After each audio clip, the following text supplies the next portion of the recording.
नमस्कार किसान साथियों, फिर से आपका एक बार स्वागत है एसके की पाठशाला में। पिछले क्लास में पिछले वीडियो में हमने जाना कि हम किन किन चीज़ों पर अपनी क्लासेस को रखेंगे, अपने वीडियोस को रखेंगे, और उसी की शुरुआत करते हैं आज से हम। और हमारी जो पहली क्लास है, जो पहला मुद्दा है, जो टॉपिक है जिस पे हम डिस्कशन करेंगे, वो है सोच बदलो किसान से एंटरप्रेन्योर तक। एंटरप्रेन्योर शब्द को समझने जाएं तो ये क्या होता है, इसको जानने की ज़रूरत है। हम सभी किसान साथी ये समझते हैं कि खेती हमारे लिए केवल और केवल एक उपज का, एक जीविका चलाने का जरिया है। एंटरप्रेन्योरशिप क्या है कि एंटरप्रेन्योरशिप है कि एक आइडिया, एक सिस्टमेटिक तरीका जिससे कि आप अपने किसी भी काम को बिजनेस बना सकते हैं। एक आइडिया, एक विज़न को लेकर के आप उस लक्ष्य तक पहुंचते हैं, उसी को एंटरप्रेन्योरशिप कहते हैं। और जो लोग इस काम को कहते हैं उसको एंटरप्रेन्योर कहते हैं। आगे चलते हैं तो सबसे पहली चीज़ ये है किसान साथियों कि हमको समझने की ज़रूरत है कि खेती कोई केवल रोजगार नहीं है, केवल एक जीविका चलाने का संसाधन नहीं है। अगर खेती को आप ढंग से देखना चाहते हैं, अगर आपके जीवन में और कोई काम नहीं है, या फिर आप कोई और काम नहीं कर रहे हैं, कोई जॉब नहीं कर रहे हैं, या आप नहीं चाहते हैं कि किसी के 9 से 5 की आप जॉब करें, एक फिक्स टाइम शेड्यूल हो आपका, एक बंधन हो, एक प्रेशर हो, वो आप नहीं चाहते हैं, तो आप खुद को एज ए बिजनेसमैन ट्रीट करना शुरू कीजिए। अब उसके लिए क्या कर सकते हैं, कैसे कर सकते हैं, क्या करना चाहिए, इन सब सारी बातों पे हम चर्चा करेंगे। सबसे पहला चीज़ ये है कि आपसे मैं जानना चाहूँगा किसान साथियों कि जो हम उगा रहे हैं, क्या बस उगा रहे हैं, हम खेती कर रहे हैं तो बस उगा ही रहे हैं या कमा भी रहे हैं? क्या सच में आपने कभी जोड़ा कि क्या फ़ायदा हो रहा है, क्या घाटा हो रहा है, कितनी लागत लग रही है, सच में कितनी लागत लग रही है, कितना आपको इनकम आ रहा है, कितना मुनाफा हुआ? ये सारी चीज़ों को कभी आपने कैलकुलेट किया? अगर कैलकुलेट किया है कभी या करते हैं तो आप हमें कमेंट में ज़रूर बताएं। किस तरीके से करते हैं ये भी लिखना ना भूलें। अब सोच बदलने की क्या ज़रूरत है? सीईओ, किसी भी कंपनी का आप सुनते होंगे कि ये फला कंपनी के सीईओ हैं। जैसे आप सुने होंगे कि अंबानी ग्रुप ने अभी अनंत अंबानी को सीईओ बना दिया वानतारा का। तो ये सीईओ क्या होता है? सबसे पहले इस चीज़ को समझिए कि किसी भी कंपनी का या तो मालिक सीईओ होता है, या तो जो सबसे ऊपर जिसको जिम्मेदारी दी जाती है उसको सीईओ बोलते हैं, चीफ एग्जीक्यूटिव ऑफिसर, जो हर एक काम को करने के लिए जिम्मेदार होता है, रिस्पॉन्सिबल होता है, जो ये चीज़ देख रहा होता है कि हमारा बिजनेस किस तरीके से रन हो रहा है। अब किस तरीके से खेती में आप सीईओ बन सकते हैं, किस तरीके से केवल किसान नहीं एक सीईओ बन सकते हैं, तो केवल उत्पादन नहीं, हमको समझने की ज़रूरत है कि इसका मैनेजमेंट कैसे हो, किस तरीके से प्रॉफिट लॉस कैलकुलेशन होता है, किस तरीके से हम बाकी की चीज़ों को देख सकते हैं। ये सारी बातों को हम सीखेंगे, समझेंगे और किसान से सीईओ तक का सफ़र तय करेंगे। अगर हम बात करें कि किस तरीके से आगे के लिए हम चीज़ें कर सकते हैं, तो उसमें सबसे पहली चीज़ जो आती है उसको हम विज़न कहते हैं, अपनी सोच का दायरा कहते हैं, हम लक्ष्य कहते हैं। अगर हम बात करें कि क्या दिक्कत है, किस तरीके से किसान एंटरप्रेन्योर नहीं बन पाता है या बन सकता है, सबसे पहली चीज़ जो पारंपरिक तरीके से आप खेती करते आ रहे हैं, अगर उसकी बात करें, और हम एंटरप्रेन्योर किसान जो हैं, हम आगे चल करके आपको बताएंगे कुछ सक्सेसफुल किसानों के बारे में भी, उस पर भी हमारे वीडियोज़ आते रहेंगे। और इन चीज़ों को लगातार देखते रहने के लिए आप हमारा चैनल सब्सक्राइब कर लीजिए अगर अभी तक नहीं किए हैं तो, और बेल आइकन दबाना ना भूलें। अब पारंपरिक किसान की सोच क्या होती है कि जितना ज़्यादा आप मेहनत करोगे उतनी ज़्यादा आमदनी होगी, यही आप सोचते हैं। अब केवल अगर आप मेहनत करते जा रहे हो, तो एक उदाहरण के लिए अगर हम ये देखें कि आप मेहनत, आप किसान भाई, अगर आप फावड़े से खेत की अगर कोड़ाई कर रहे हैं तो आप बहुत ज़्यादा मेहनत करेंगे, और 1 बीघा खेत अगर आप अकेले कोड़ रहे हैं तो कम से कम आपको 25 से 30 दिन का समय लग जाएगा। तो मेहनत तो आपने बहुत की, क्या उसका लाभ हुआ आपको? क्या आपको आपके लिए वो फीसिबल रहा? मतलब जितनी मेहनत आपने लगाई, क्या उतना ही आपको उसका आउटपुट भी मिला? वही काम 800 रुपये की जुताई से भी हो सकता था, जो कि आधे घंटे से 40 मिनट में हो जाता। तो क्या समय की कीमत आपने लगाई कि आपने जो समय इस्तेमाल किया, क्या वो सही जगह किया? क्या जो पैसा आपका लगा, जो लागत लगी, क्या आपने अपनी मजदूरी जोड़ी?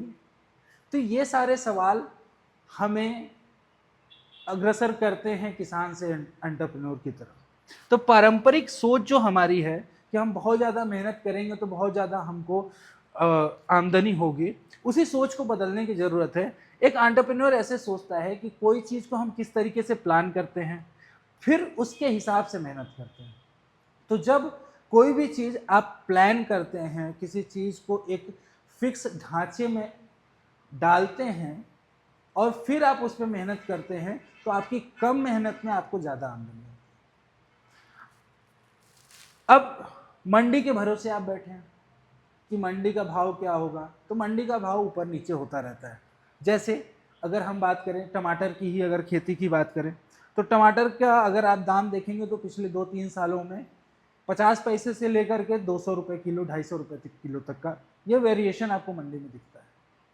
अब मंडी के भरोसे अगर आप बैठे हैं और जब आपको कमाई की ज़रूरत है, आपने लागत लगाई, मान लीजिए 50,000 रुपये आपने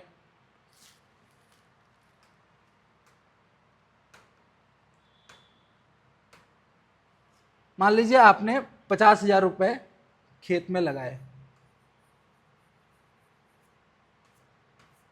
1 बीघा खेत में आपने टमाटर की खेती के लिए 50,000 रुपये लगाए, और किसी कारण से उस साल मंडी का भाव केवल 2 रुपये या 1.5 रुपये रहा। हम 2 रुपये मान के चलते हैं कि 2 रुपये किलो का आपको भाव मिल रहा है किसान साथी को। किसी वर्ष की बात है, किसी सीजन की बात है, 6 महीने में आपने 3 टन माल उपजाया। कितना उपजाया? 3 टन।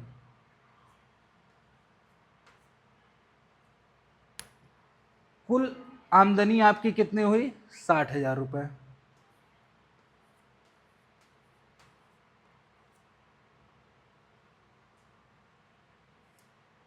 ₹60,000। अब किसान साथियों, इसमें ना तो आपने अपने ज़मीन का किराया जोड़ा होगा, ज़मीन आपकी है, लेकिन ये सोचिए कि अगर उस ज़मीन को आप किसी को किराए पे देते तो हो सकता है कि 6 महीने के लिए उसी 1 बीघे का 10,000 रुपये आपको किराया मिल रहा होगा। आपने वो नहीं जोड़ा। दूसरा, आपने अपनी मजदूरी नहीं जोड़ी होगी, अपनी मेहनत नहीं जोड़ी होगी। ये तो तय है, जैसा कि हम किसान साथियों से मिलते हैं, समझते हैं, तो हमें ये पता है कि वो किस तरीके से अपना कैलकुलेशन करते हैं। तो इस चीज़ को समझने की ज़रूरत है किसान साथियों कि आपके ज़मीन की भी कीमत है। इसको हम अपॉर्चुनिटी कॉस्ट कहते हैं, इसको हम नहीं जोड़ रहे होते हैं। दूसरा, आपकी मेहनत, आप उसी खेती के भरोसे साल भर हो, अगर न्यूनतम मजदूरी दर जो कि 400 रुपये है, गांव में अगर आप एक मजदूर आप बुलाते हो तो वो कम से कम 400 रुपये आपकी दिहाड़ी लेता है। आप अपने को उस लायक भी नहीं समझते हो, या फिर आप उसको जोड़ते नहीं। सबसे बड़ी भूल हम यही करते हैं। तो 60,000 रुपये में भी क्या आपको मुनाफा हुआ है? नहीं, ये एक घाटे का सौदा है। क्यों? क्योंकि आपकी लागत 50,000 रुपये है, जिसमें से कि आपने कुछ भी नहीं जोड़ा। अगर 400 रुपये के हिसाब से रोज की बात करें और एक इंसान की मेहनत ही पकड़ लें, तो 400 रुपये के हिसाब से महीने के आपके हो गए 12,000 रुपये, और 6 महीने की अगर फसल की बात करें तो 12 छक 72,000 रुपये। तो आपकी मजदूरी ही 72,000 रुपये हो गई, केवल एक व्यक्ति की मजदूरी। लागत आपने लगाई 50,000, जमीन की कीमत हमने 10,000 रखी। तो किसान साथियों, आपने 1,32,000 का इन्वेस्टमेंट किया और आपको मिला कितना? 60,000। अगर ये कीमत 10 रुपये भी चली जाती है, 15 रुपये भी चली जाती है, तो भी आप घाटे में हैं। हमने न्यूनतम से जोड़ा। अब इसको सुधार कैसे कर सकते हैं? अब इसके सुधार के लिए हम संगठित ढंग से एक मैनेज्ड तरीके से अगर हम सोचें तो हम इसको मंडी के भरोसे न रह करके हम अगर इंडस्ट्रीज़ को पकड़ते हैं, कोई केचप कंपनी से अगर आप टाई अप करें, या जिस तरीके से समृद्ध किसान काम करता है कि आपसे आपका पूरा प्रोडक्ट ले लेता है, खरीद सकता है, तो आप वहाँ पे एक बेहतर भाव पाते हैं। आप साल भर किसी संस्था से जुड़िए, उसकी प्रोसेसिंग कीजिए। प्रोसेसिंग करना मतलब उसमें वैल्यू एडिशन करना। आप टमाटर को टमाटर की तरह ना बेच करके उसका आप सूप बेच सकते हैं, उसको आप केचप में परिवर्तित कर सकते हैं, उसको आप टोमेटो के सॉस बना सकते हैं, जैम बना सकते हैं, बहुत सी चीज़ें बनती हैं टमाटर से। तो अब टमाटर उसमें परिवर्तित हुआ तो वैल्यू एडिशन हुआ, और वैल्यू एडिशन का मतलब कि दाम बढ़ेगा। अब लागत की गिनती नहीं करते हैं, जैसे मैंने बताया कि आप अपनी मजदूरी, ज़मीन की कीमत नहीं काउंट करते हैं। अब वहीं आप एंटरप्रेन्योर होंगे तो हर चीज़ की काउंटिंग करेंगे, हर चीज़ को आप लिख करके रखेंगे, उसकी सीट बनाएंगे। अगर आपको कंप्यूटर नहीं भी चलाने आता है तो आप हाथ से लिख के उसको डेटा मेंटेन कर सकते हैं। और सबसे बड़ी चीज़, जो सबसे ज़रूरी चीज़ है, नॉलेज का अभाव, ज्ञान का अभाव। हम किसान साथी ये सोचते हैं कि जो पारंपरिक ढंग से होते चली आ रही है वही सबसे उत्तम है, लेकिन नहीं, हमें समय के साथ बदलने की ज़रूरत है, हमें सीखने की ज़रूरत है। और सीखना किसी भी उम्र में छोड़ देना बहुत अच्छा सोल्यूशन नहीं है। हमें सीखते रहना चाहिए, निरंतर सीखते रहना चाहिए। हो सकता है एक छोटा बच्चा भी हमें सिखा सकता है। आगे चलते हैं। अब एक छोटा सा उदाहरण लेते हैं 1 एकड़ खेती का। अगर 1 एकड़ की खेती का हम उदाहरण लें,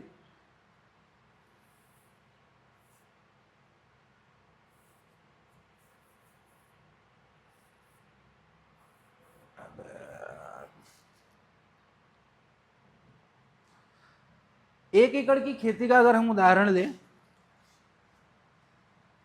तो अगर 1 एकड़ की खेती में आप गेहूं की फसल डाल रहे हैं, तो गेहूं की फसल को अगर हम कैलकुलेट करते हैं तो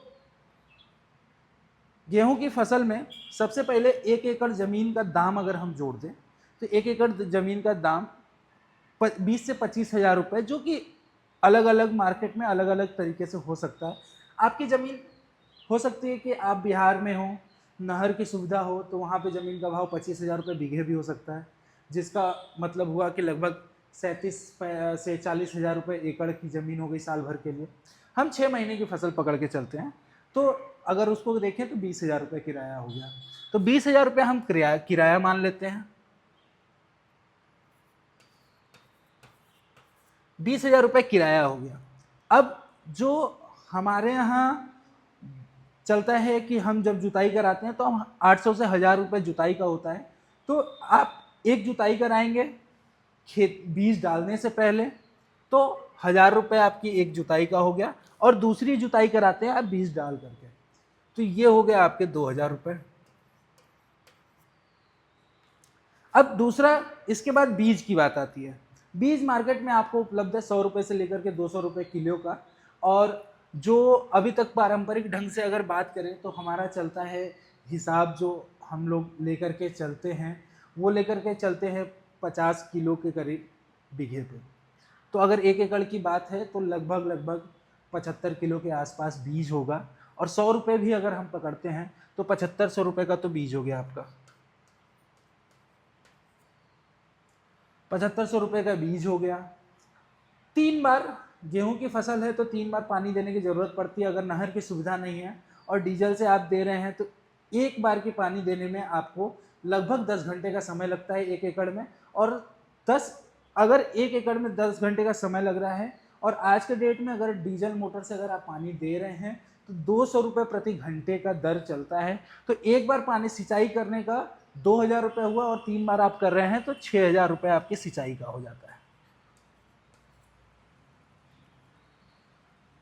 अब इसके बाद गेहूं की फसल में कीटनाशक, दूसरा कोई रोग ना आ जाए, कुछ खरपतवार आए, तो उसके प्रबंधन के लिए भी हम 2500 से 3000, 2500 ही पकड़ के चलते हैं।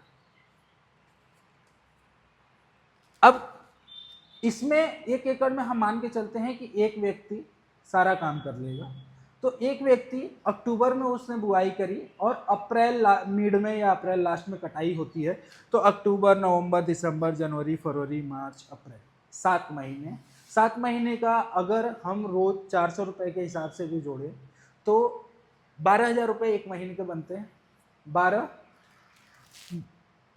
तो 8400 रुपये, सॉरी 84,000 रुपये तो आपकी मजदूरी के हो गए।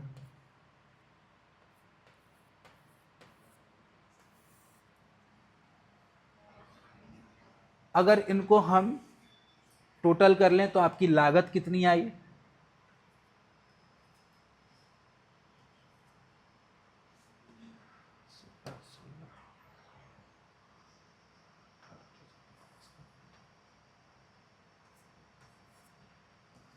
आपकी कुल लागत 1 एकड़ में आई 1,02,000 रुपए की। इसमें सबसे जरूरी चीज जो हम किसान साथी छोड़ देते हैं, छोटे किसान खासकर से छोड़ देते हैं, वो होती है हमारी पहली चीज खेत की कीमत,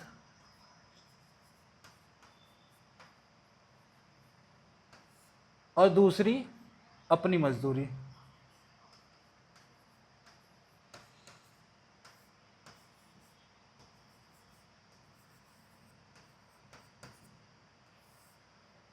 अब अपनी मजदूरी हम इसलिए छोड़ देते हैं कि हमारी खेती है, हमारी चीज है, लेकिन इसको डिपेंडेंसी कॉस्ट कहते हैं इंग्लिश में, कि हम उस पर डिपेंडेंट हैं, हम पूरे साल उसी पर निर्भर हैं, तो हमारी निर्भरता, हमारे खर्चे, तो डिपेंडेंसी कॉस्ट। अब इसको एक उदाहरण से समझें कि अगर जो समय हमने खेती के लिए दिया, अगर उस समय में हम कहीं नौकरी कर रहे होते, तो आज अगर आप किसी शहर में जाके नौकरी करते हैं, तो अगर मिनिमम हम 25,000 रुपये भी पकड़ लें तो इतनी तनख्वाह तो आपको मिल सकती है।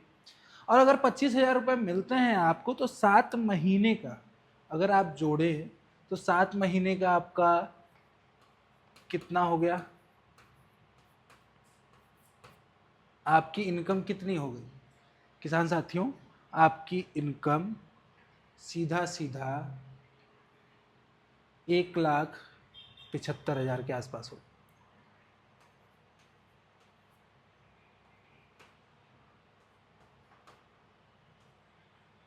ये आपकी इनकम हो जाएगी कब? जब आप कहीं नौकरी कर रहे होंगे, उतना ही समय आपने खेती के लिए दिया। अब आप समझिए कि डिपेंडेंसी दूसरी तरीके से समझना है तो अगर आप केवल कमाने वाले हैं और आपका परिवार है, आपके 2 बच्चे हैं, बीवी है, तो वो आपके ऊपर डिपेंडेंट है, वो एक डिपेंडेंसी है आपके ऊपर, तो इसी को कहते हैं डिपेंडेंसी कॉस्ट। अब समझते हैं कि अगर एक फसल की जगह केवल गेहूं की खेती, अब ये तो लागत की बात हो गई, हम बात करते हैं इनकम की। ये लागत हो गई हमारी। अगर हम इनकम की बात करें तो अगर किसान साथियों गेहूं की उपज अगर हम बहुत मान करके चल सकते हैं कि बहुत अच्छी फसल होगी, तो 2 मन या फिर 2.5 मन, मतलब 80 किलो से 100 किलो बिस्सा से ज़्यादा आप नहीं उगा सकते हैं, इससे ज़्यादा उगता भी नहीं है। तो अगर हम एक्सट्रीम मान के चलते हैं कि आप जो खेती कर रहे हैं आप 1 कुंतल प्रति बिस्सा, जो कि बहुत ज़्यादा एक्सट्रीम हो जाता है। अगर बात करें नॉर्मल लेवल पे, तो जो नॉर्मल चलता है 70-75 किलो बिस्सा अगर उग गया तो बहुत अच्छी खेती मानी जाती है, 50 किलो तक। तो हम पकड़ के चलते हैं 1 कुंतल। अगर 1 कुंतल बिस्सा अगर आप उगा भी रहे हैं, 20 बिस्से का 1 बीघा होता है, 1 एकड़ की बात कर रहे हैं, 32 बिस्से की बात कर रहे हैं, तो हमने टोटल 32 क्विंटल गेहूं की उपज ली, 32 क्विंटल। और अगर सरकारी रेट की बात है, 2400 रुपये रेट चल रहा है और 2425 रुपये रेट है अभी। हम मान लेते हैं कि आपने अगर किसी व्यापारी को भेजा, या फिर जिस तरीके से छत्तीसगढ़ मध्य प्रदेश की राज्य सरकार इस समय आपको प्रोत्साहन राशि दे रही हैं 100 रुपये 200 रुपये प्रति कुंतल पे, अगर उसको पकड़ करके भी अगर हम 2600 रुपये रेट भी लेकर के चलते हैं तो किसान साथियों आपका जो टोटल इनकम होगा, अगर 2600 के रेट में भी आपने अपना गेहूं बेचा तो आपकी टोटल इनकम जो है 83,200 रुपये। फिर भी अगर आप देखें तो आपकी मजदूरी से भी कम है।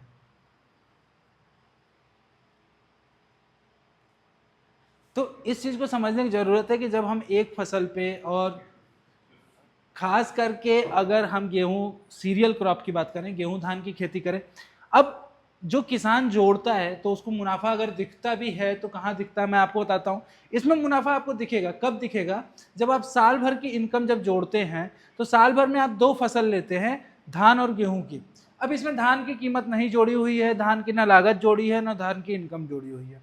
तो जब दोनों फसल को आप जोड़ते हैं तो दोनों फसल मिला करके पूरे साल की इनकम में 1 एकड़ पे आपको 15 से 20,000 रुपये की बचत होती है। उससे ज़्यादा बचत नहीं होती है किसान साथियों। उसमें बहुत सी चीज़ें आप छोड़ देते हैं। अगर कोई नेचुरल कैलेमिटी आ गई, कोई समस्या आ गई तो वो भी आपका नुकसान हो सकता है। अब दूसरी बात करते हैं कि इससे बचा कैसे जा सकता है। अगर मैं कहूँ कि एक किसान एंटरप्रेन्योर की तरह अगर सोचे तो वो क्या कर सकता है, अल्टरनेटिव्स क्या हो सकते हैं उसके। तो दूसरा एक उदाहरण देते हैं हम, दूसरी खेती अंतर फसलीय खेती का। अगर इस चीज को समझें किसान भाइयों कि अंतर फसलीय खेती क्या होती है, इस चीज के ऊपर हमारी एक डिटेल वीडियो, इसकी पूरी एक सीरीज आपको यूट्यूब चैनल पे उपलब्ध है, मिल जाएगी। इसको देखने के लिए आप हमारी प्लेलिस्ट को देख सकते हैं। अब अंतर फसली क्या होती है, अंतर फसली होती है कि एक साथ 2 से 3 आप फसलों को एक साथ उगा रहे होते हैं। अब इसके लिए एक उदाहरण हमने ले रखा है बैगन, भिंडी और करेले का। इसके क्या फायदे हैं, क्या नुकसान है, इसके ऊपर बहुत डिटेल में आपको वीडियोस उपलब्ध हैं, हम सीख सकते हैं। अब बैगन की खेती, उसके बीच में भिंडी, और जो बाड़ आप बनाते हैं, जो घेराव करते हैं, उसके ऊपर करेला। तो इसकी खेती में जो आपकी लागत होती है वो लगभग आपकी लागत 1,80,000 के आसपास आती है। इसमें जमीन का रेट, आपकी मजदूरी, सभी कुछ जुड़ा होता है। अगर 1,80,000 रुपए की लागत आपने 6 महीने में लगाई है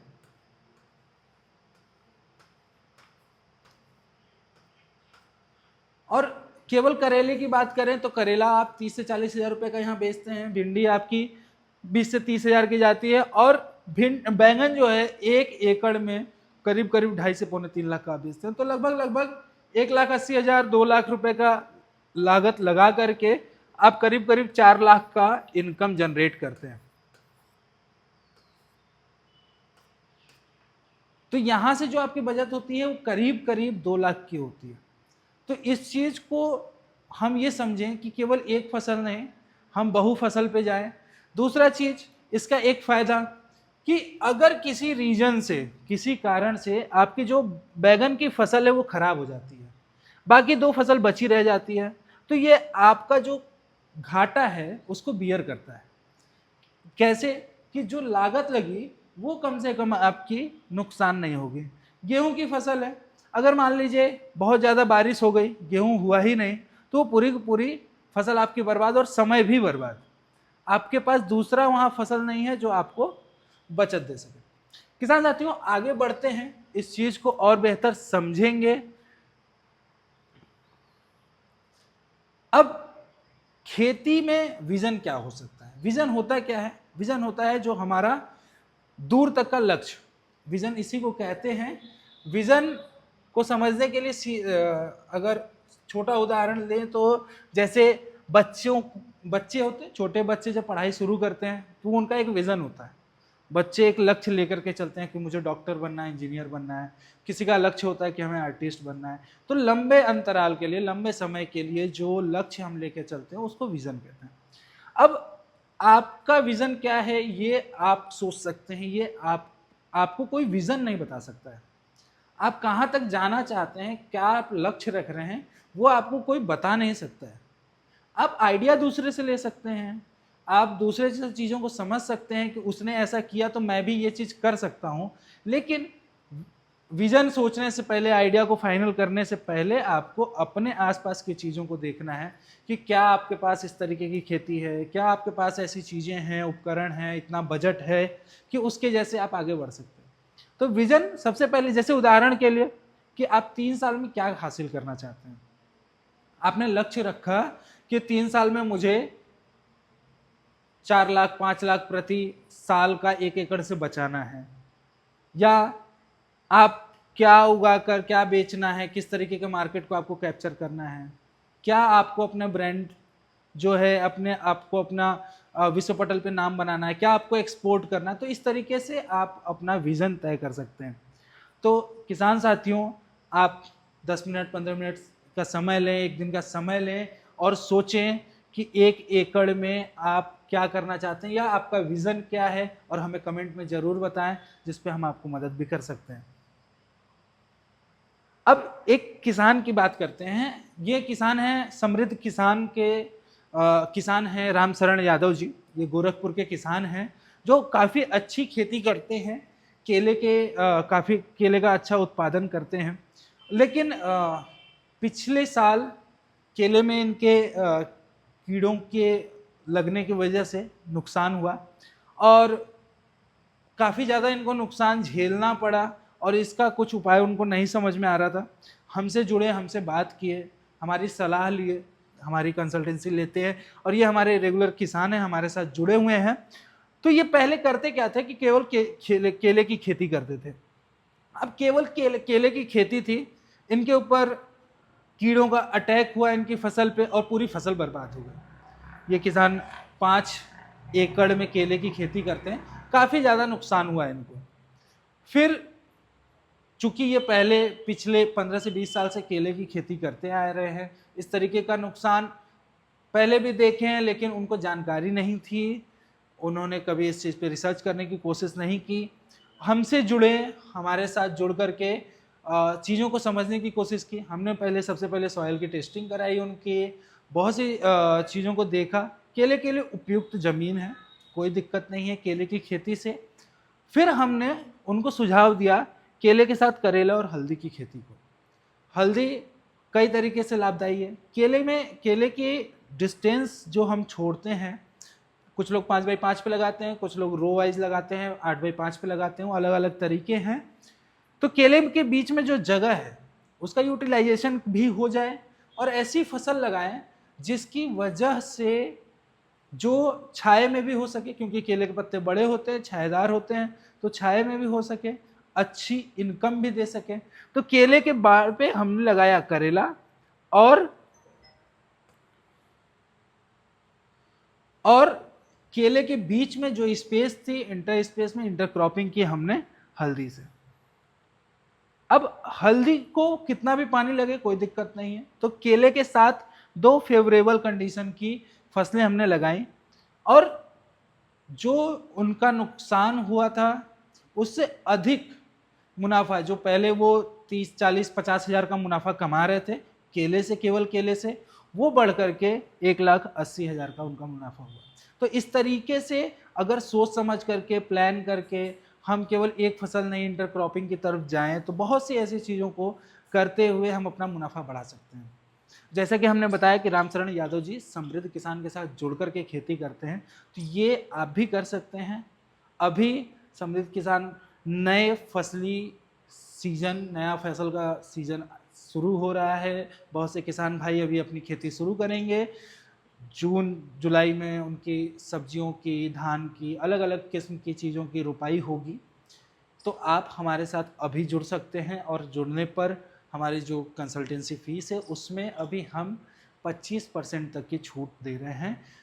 जो सबसे पहले जो 10 किसान हमारे जून के महीने में जुड़ेंगे उनके लिए ये ऑफ़र सीमित समय के लिए है। तो आप जल्दी से जल्दी आप हमको कमेंट में लिख करके बता सकते हैं, हमारे व्हाट्सएप पे मैसेज कर सकते हैं, या हमें डायरेक्ट कॉल कर सकते हैं। आगे चलते हैं किसान साथियों। अब सीईओ कैसे बने, इस पे हमने अभी चर्चा की। तो खेत को सबसे पहले हम केवल खेत को एक अपना जीविका का जरिया सोचना छोड़ करके हम उसको सबसे पहले कंपनी सोचें। अब कंपनी में क्या होता है, कंपनी में, किसी भी कंपनी में सबसे पहली चीज़ क्या आती है? रिसोर्सेज होते हैं।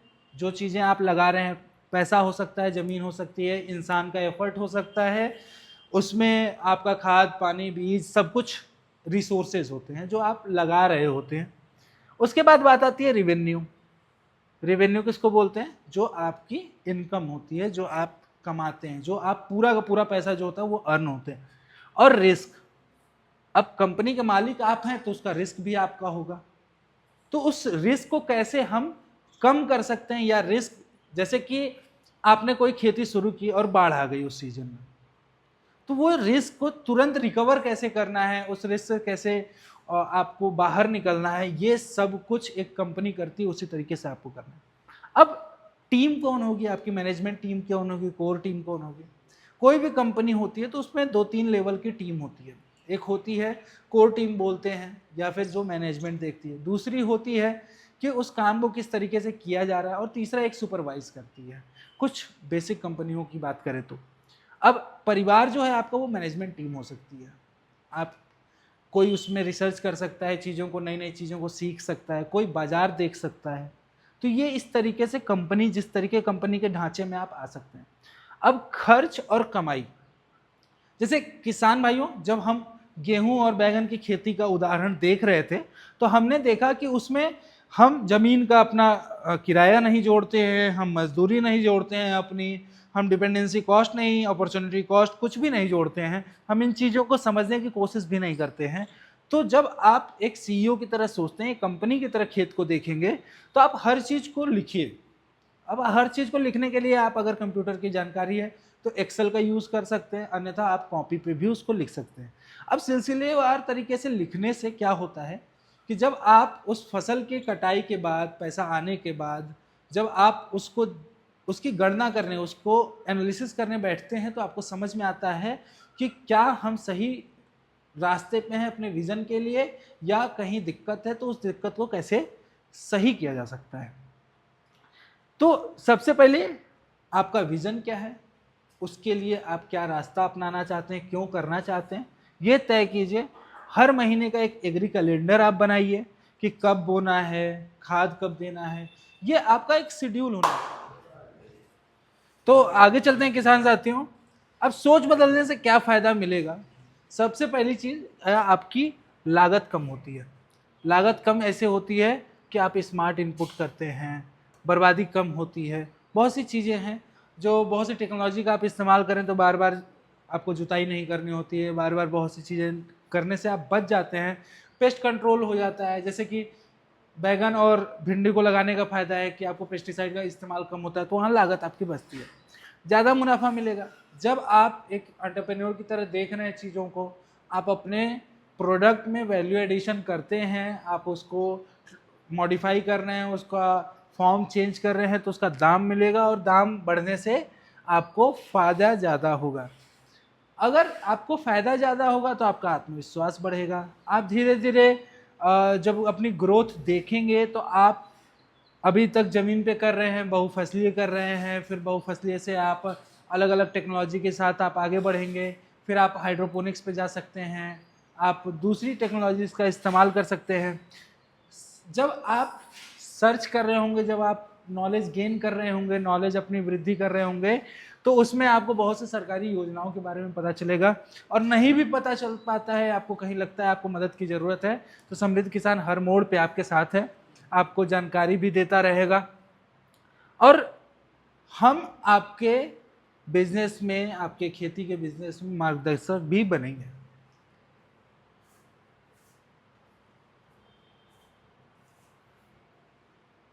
अब आपको आज क्या क्या करना है? सबसे पहले तो अपने लिए एक विजन स्टेटमेंट तैयार कीजिए किसान साथियों, कि आप आने वाले 5 साल में, 10 साल में क्या चाहते हैं अपने खेत से, अपने आप से। उसका एक विजन स्टेटमेंट तैयार कीजिए। 3-5 साल तक में आप कहाँ पहुँचना चाहते हैं ये देखिए। और हमारा जो व्हाट्सएप ग्रुप है, उसमें आप अपना विजन स्टेटमेंट हमसे साझा कर सकते हैं, दूसरों का विजन पढ़ भी सकते हैं, दूसरों की चीज़ों को भी देख सकते हैं कि वो क्या सोच रहे हैं, उसके हिसाब से आप चीज़ों को सीख सकते हैं, समझ सकते हैं। और फील्ड में सहायता किस तरीके से आपको मिल सकती है किसान भाइयों? फील्ड में सहायता लेने के लिए, समृद्ध किसान से जुड़ने के लिए आप हमको व्हाट्सएप पे मैसेज कर सकते हैं, कॉल कर सकते हैं, और ज़रूरत के हिसाब से हम आपके फील्ड की विजिट भी करते हैं। जो हमारे किसान साथी होते हैं, जो हमारे प्रीमियम किसान साथी हैं, जो हमारी सर्विसेज ले रहे हैं, उनके फील्ड पे भी हम जाते हैं, उनसे वहाँ पे उनके लग करके उनके हर एक प्रोसेस में उनकी मदद करते हैं, उनको सिखाते हैं, उनको मार्केट भी प्रोवाइड कराते हैं। आप भी अगर जुड़ना चाहते हैं, आप भी हमारे कंसल्टेंसी का फ़ायदा लेना चाहते हैं, आप भी हमसे चाहते हैं कि आप बेहतर उपज हो, बिजनेस की तरह आप खेती को कर पाएँ, तो अभी लिख करके भेजिए आप ज्वाइन एसके की पाठशाला। क्या लिखना है आपको? ज्वाइन एसके की पाठशाला, या ज्वाइन लिख करके आप हमें कमेंट में बताइए, और आप हमें हमारे नंबर पे संपर्क कर सकते हैं। हमारा नंबर है 87 सॉरी हमारा नंबर है 8793741226। तो इस नंबर पे आप हमें फ़ोन भी कर सकते हैं, व्हाट्सएप भी कर सकते हैं, और अगर आप हमसे जुड़ना चाहते हैं तो वहाँ पे भी आप हमें बता सकते हैं, ज्वाइन एसके की पाठशाला। तो किसान साथियों, इसी के साथ हम फिर मिलेंगे आपको अगले वीडियो में। उससे पहले यहाँ तक आने के लिए आपको बहुत बहुत धन्यवाद, और अगर आप इस वीडियो में यहाँ तक आ गए हैं तो आप सब्सक्राइब करें, वीडियो को लाइक करें, और बेल आइकन दबाना न भूलें, ताकि आपको हमारी नई वीडियो, नई जानकारी का अपडेट सबसे पहले मिल सके। आप हमारे इंस्टाग्राम चैनल से भी जुड़ सकते हैं, और यूट्यूब, इंस्टाग्राम पे शॉर्ट्स, रील्स के माध्यम से भी छोटी छोटी जानकारियां हम आपसे साझा करते रहेंगे। इंस्टाग्राम पे आप हमें समृद्ध किसान पर फॉलो कर सकते हैं, और इसी तरीके की नई नई वीडियोस, ये पूरी क्लासरूम प्रोग्राम जो है एसके की पाठशाला, हर शनिवार को आपके लिए वीडियो लेकर के आता रहेगा। अगले वीडियो में हम जानने की कोशिश करेंगे कि किस तरीके से हमको प्रॉफिट लॉस कैलकुलेशन करना चाहिए, किस तरीके से हमारा बिजनेस के लिए स्टेप्स क्या होने चाहिए। अभी हमने बात की यहाँ पे कि बिजनेस करते कैसे हैं, बिजनेस, खेती को एज ए बिजनेस कैसे देखा जा सकता है, क्या क्या करने चाहिए। अब हम अगले वीडियो में बात करेंगे कि हमारे स्टेप्स क्या होने चाहिए, हमें कहाँ से शुरुआत करना चाहिए, और किस तरीके से एक सिलसिलेवार तरीके से, एक स्ट्रक्चर्ड वे में काम करना चाहिए। बहुत बहुत धन्यवाद किसान साथी।